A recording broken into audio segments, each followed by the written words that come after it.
Maretul de viajeros y viajeras de mundos lejanos. Soy Michael R. Bombín y en esta ocasión vengo a analizar toda la primera temporada de la serie Los Anillos de Poder. En este vídeo haré un repaso por las virtudes a destacar y los defectos a solventar de la serie, pese a que unos pesen más que otras. Antes de iniciar este viaje, quiero recordaros que podéis apoyar el canal haciéndoos miembros de la comunidad, accediendo a las ventajas que se desbloquean en cada nivel, ya sea eligiendo los vídeos que aparecerán en el canal, o recibiendo un relato exclusivo y personalizado bajo las premisas que me marquéis, o incluso recibiendo nociones de escritura en directos exclusivos. Y ahora sí, como se suele decir, comencemos. Empezaré diciendo que pese a que la serie no sea un desastre total, como algunas personas nos quieren hacer ver, quienes parecían estar deseando odiar la serie por uno u otro motivo, en términos generales me siento bastante decepcionado con el producto final. Si habéis seguido mis análisis semanales, habréis podido comprobar que en ellos siempre intentaba tener una actitud imparcial pero crítica, algo que suelo implementar en cualquier reseña o análisis que hago, pese a que a veces me venza el corazón. Por eso, mientras que cuando alguien probadamente polarizado os dice que es muy buena o muy mala, pierde gran parte de su credibilidad, pues se deja llevar por un sentimiento que solo le atañe a esa persona, pese a que sea compartida por otras igual de polarizadas. En mi caso, la decepción, revestida aún de esperanza, es algo que no está sustentada solamente en mis sentimientos. Pero comencemos por el principio. El primer gran problema que cualquiera pudo advertir fue el nefasto ejercicio de marketing llevado a cabo por Amazon. Puedo hacer suposiciones al respecto, como que lo hicieron para polarizar a los seguidores utilizando la crispación social y que su serie fuese al menos vista por el morbo. Pero pese a siendo ese el caso, consiguieron que en efecto la gente consumiera su producto, aunque solo fuera por criticarlo, como ha sido norma por muy poco elaboradas que fueran dichas críticas en muchos casos. Esto ha producido un efecto con el que no sé si contaban. Cuando generas una necesidad únicamente sostenida por la aversión o la aclamación, pero ni la una ni la otra están íntimamente ligadas a la calidad de la obra, sino a un sentimiento de pertenencia al grupo de la crítica o de la aclamación, consigues que tu producto viva exclusivamente de eso. Véase que cuando se vayan sucediendo las diferentes temporadas, no se hable de la serie como producto cinematográfico, sino como producto ideológico, pues su llegada se percibe como un elemento doctrinario en uno u otro sentido, algo que creo que lastra enormemente a la serie, y mucho más a los amantes genuinos de la obra, o a los amantes de la obra original, con la que poco ha tenido que ver, pese a que se vendiera como tal. Dejando al lado el suceso más decepcionante y triste de la serie, que ha sido el enfrentamiento entre bandos, que en gran medida han sido enardecidos por agentes que se hacen llamar culturales, pero que yo defino como agentes polarizantes, y de los que yo intento huir con gran presteza, el marketing no solo ha generado una línea divisoria con la que atraer a las masas exaltadas. No, pues también nos ha regalado infinidad de avances, trailers, teasers, entrevistas. Sí, solo ha faltado que nos tocasen el timbre los testigos de Amazon para narrarnos un pequeño adelanto por si quedaba algo por destripar. Y esto nos lleva directamente a entrar en la serie en sí misma. Hay muchas cosas que tratar, por lo que lo haré resumidamente, ya que podría entrar de lleno en cada una e irme por las ramas, pero no hay tiempo para hacer eso. Por lo que, y entroncando con el bombardeo constante de trailers y adelantos, me enfocaré en primer lugar en el misterio de la serie. Esta ha sido una serie que en gran medida ha basado toda su primera temporada en el misterio de Sauron y del hombre del meteorito. Esto no tiene por qué ser algo malo. Es más, la premisa nos diría que debería funcionar al menos como gancho para que la gente siga viendo capítulos. La teoría, como pasa muchas veces, diría que así debiera ser, pero la práctica precisa de habilidad más que de un manual a seguir. Y es que, en primer lugar, como nos destriparon antes de que comenzara la serie cosas como el Balrog, la carga de soldados númenóreanos con Galadriel y Halbrand, por destacar dos simples cosas entre otras muchas, no había una gran capacidad para sorprender a nadie fuera de los dos misterios planteados por la serie. todo el mundo sabía lo que iba a suceder. No el cómo, pero en términos generales sí el qué. Y eso deja la serie muy coja desde el principio. No hay incertidumbre, pues uniendo cabos con los adelantos no era difícil imaginar lo que iba a suceder. Por lo que, si toda duda reside en quién es Sauron o quién es el hombre del meteorito, dejas a la serie huérfana en todo lo demás. Y no solo eso, sino que como solo se puede teorizar sobre esto, y no teniendo un tejido narrativo complejo sobre el que teorizar, en los 3 primeros capítulos ya se acotaron gran parte de las posibilidades en cuanto a los dos misterios. Que no digo que no hayan sorprendido en algunos casos, como con la visión de Miriel y la llegada de la ola gigante, que a mí me fascinó como inicio de capítulo, o la explosión de Lord Othrim, pese a que fuera más previsible, de nuevo por esa Galadriel llena de ceniza que pudimos ver antes de que comenzara la serie. Y es que si hay algo que sacar en claro de que se hayan alejado de forma total y consciente del canon, se trata de que nos pueden sorprender. El problema es que la sorpresa puede ser una fiesta inesperada al llegar del trabajo o una patada en la boca mientras comes. Y sí, no hay término medio, porque una sorpresa que nos deja indiferentes, por definición, no es una sorpresa. Por lo que, mientras que en momentos me sorprendí para bien, pese que algunos de esos casos creo que se trató no porque fuera genial, sino porque no era desastroso y con eso me conformaba, hubo muchos otros que fueron sorpresas para mal, y por desgracia fueron los más comunes. Con respecto a la idea de la sorpresa, y pese a que lo haya dicho en algún análisis anterior, quiero recordar que el uso de la sorpresa para mí fue excesivo y el uso del suspense inexistente. Y aunque en el análisis del 8º capítulo dijera que quizás era mejor que no hubieran hecho uso del suspense, diciéndonos quién era Sauron desde el principio y que jugaran con sus manipulaciones, pues para esto se necesita una maestría que no han demostrado tener, creo que puedo entender el motivo tras una leve epifanía a este respecto. Me temo que es en la 3ª o 4ª temporada cuando quieren hacer uso del suspense del que os hablé, cuando Sauron viaje a Númenor, y entonces sepamos quién es y cuál es su intención, por lo que puedo comprender que no hayan querido gastar esa bala antes de tiempo y repetir el juego, y se hayan centrado en la sorpresa en esta primera temporada.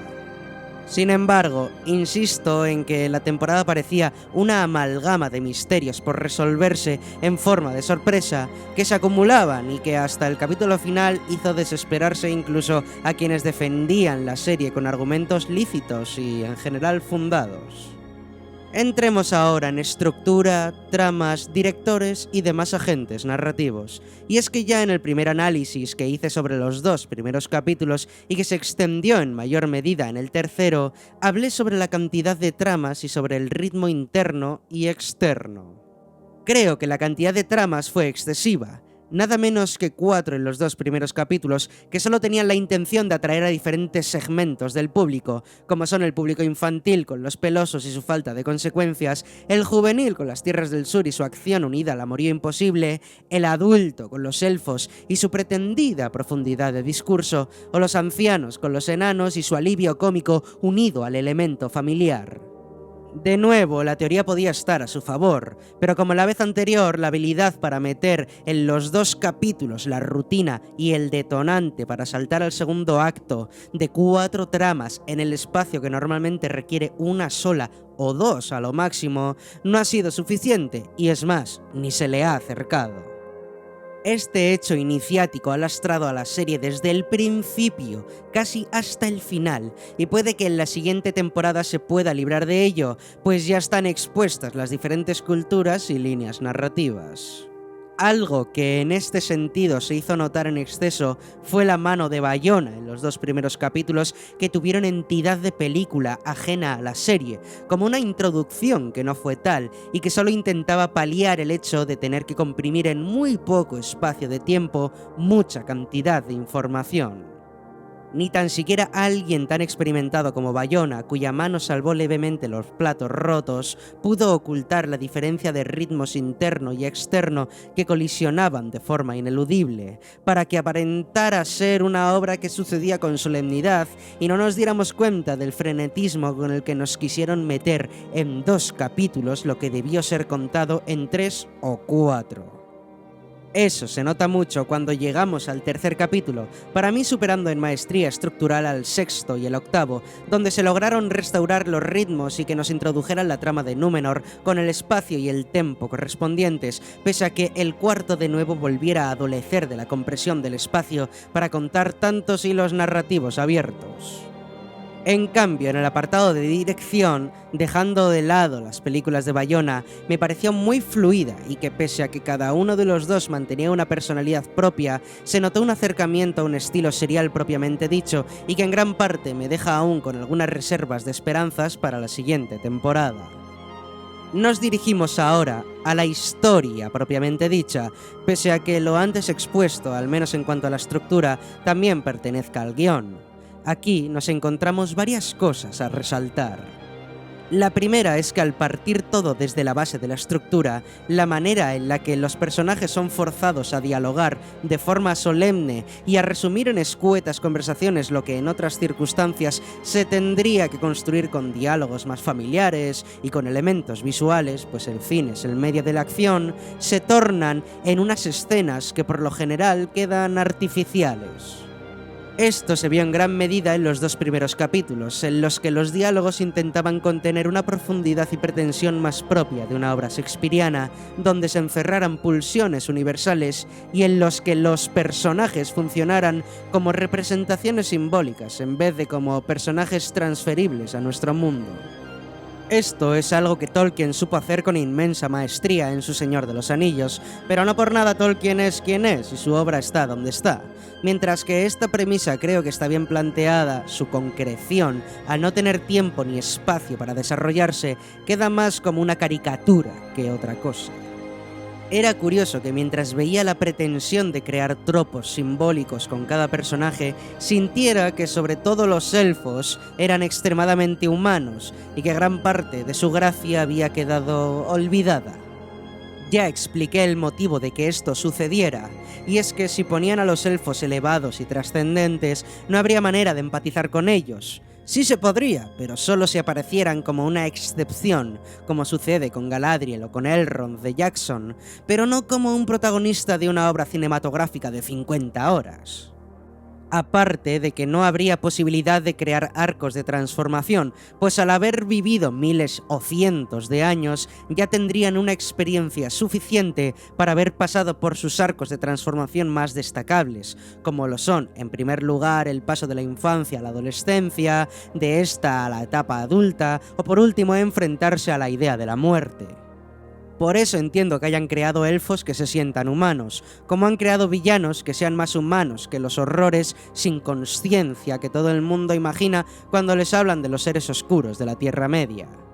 No obstante, me sorprende que habiendo creado seres que se puedan relacionar tanto con los humanos, despojándoles de gran parte de su carisma o de sus atributos más representativos como serían la sabiduría o la inmortalidad, a excepción de Elrond en algunas ocasiones, también hayan querido darles esas líneas de diálogos tan propias de quien pretende generar personajes simbólicos.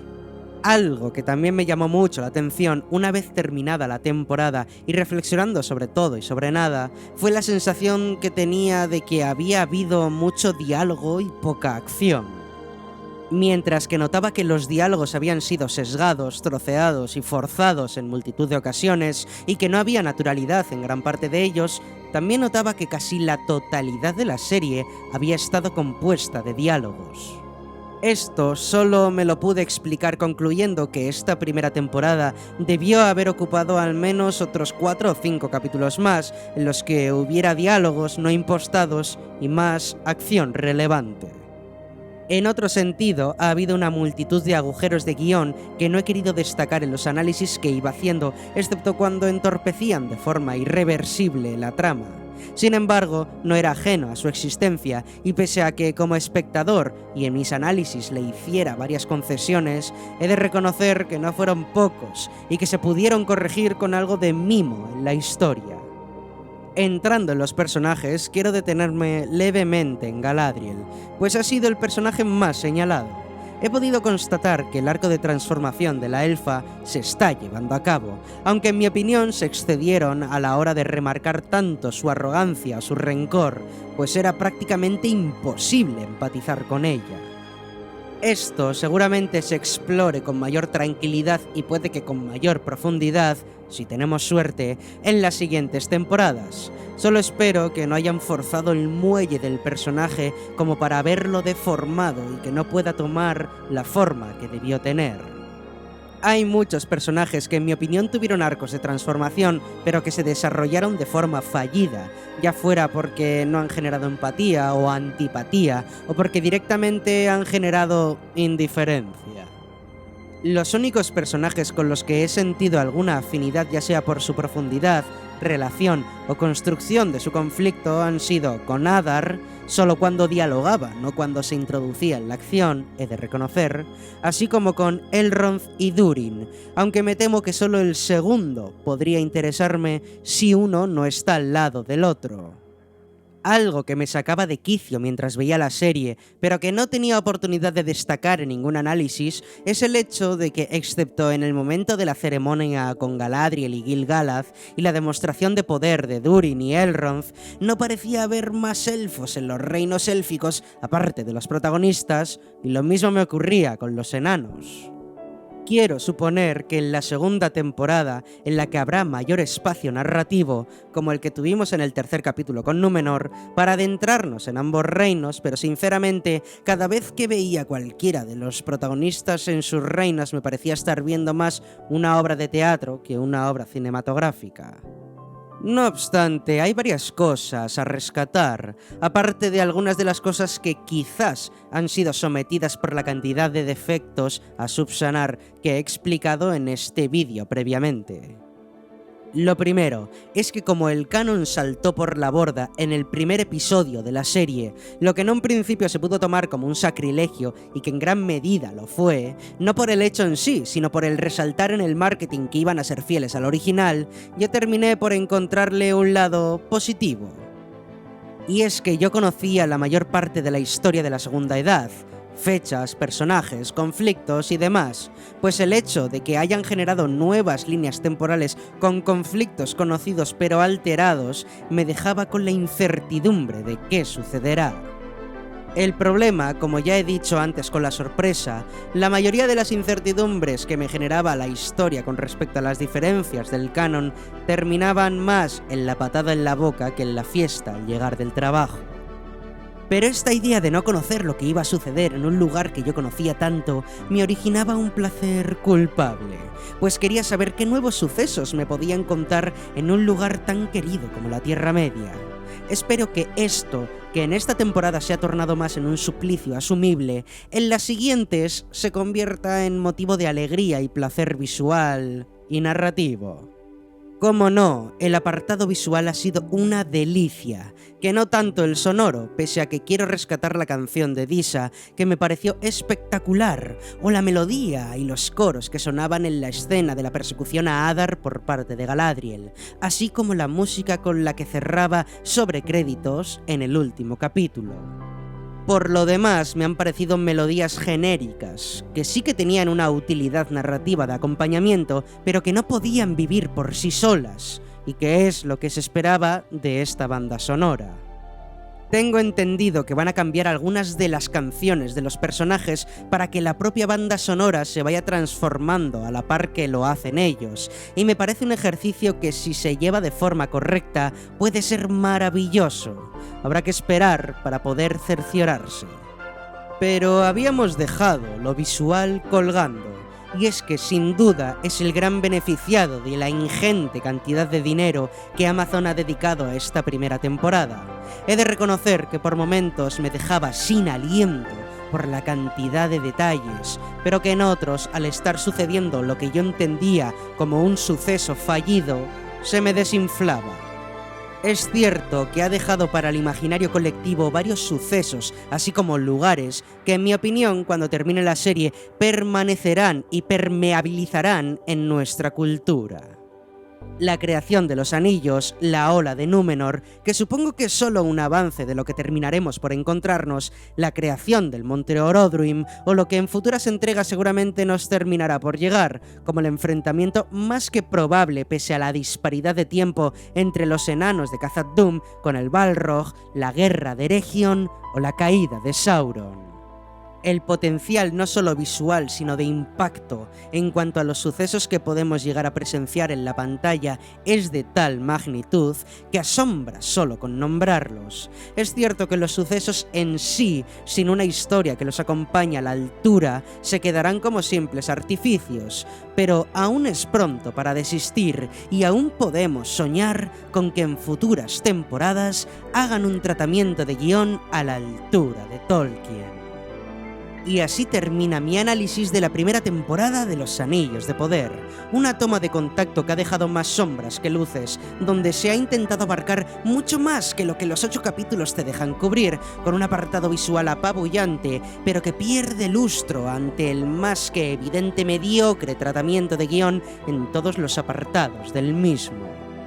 Una temporada que, pese a que nos pueda dejar abierta la puerta a unas futuras entregas que estén a la altura que merecían estar, dejan decepción por lo que pudo ser y no fue, por no haberse atrevido a ofrecer un producto más arriesgado, por sentir que es una oportunidad perdida, que espero con toda mi capacidad para soñar se subsane en futuras temporadas.